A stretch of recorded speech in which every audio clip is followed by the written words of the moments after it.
Une nuit, le Seigneur dit à Paul, dans une vision, « Ne crains pas, mais parle, ne te tais pas, parce que je suis avec toi et personne ne mettra les mains sur toi pour te faire du mal, parce que j'ai un grand peuple dans cette ville. » Acte 18, 9, 10. Au cours de son second voyage missionnaire, l'apôtre Paul a reçu un appel de la part de Dieu pour apporter l'évangile en Macédoine. Acte 16, 9.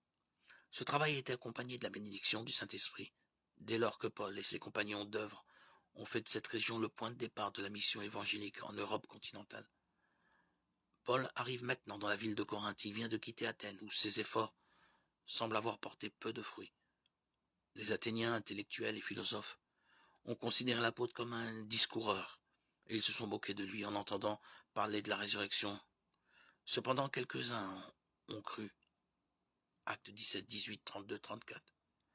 Alors que Paul commence son activité à Corinthe, le Seigneur lui parle dans une vision. Quel réconfort précieux pour l'apôtre préoccupé.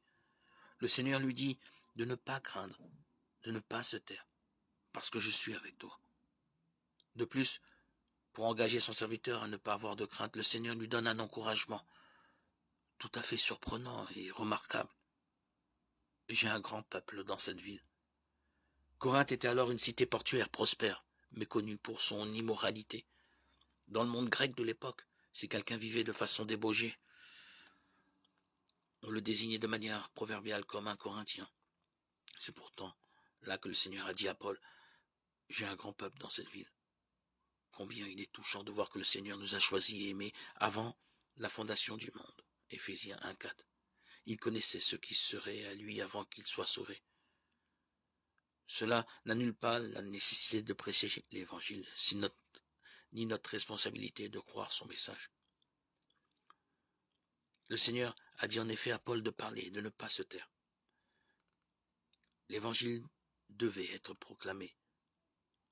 Blasés, desséchés par le péché, les Corinthiens étaient alors mûrs pour l'Évangile. 1 Corinthiens 6, 9, 11. Les fiers Athéniens n'en avaient pas voulu, mais le Seigneur avait un grand peuple à Corinthe.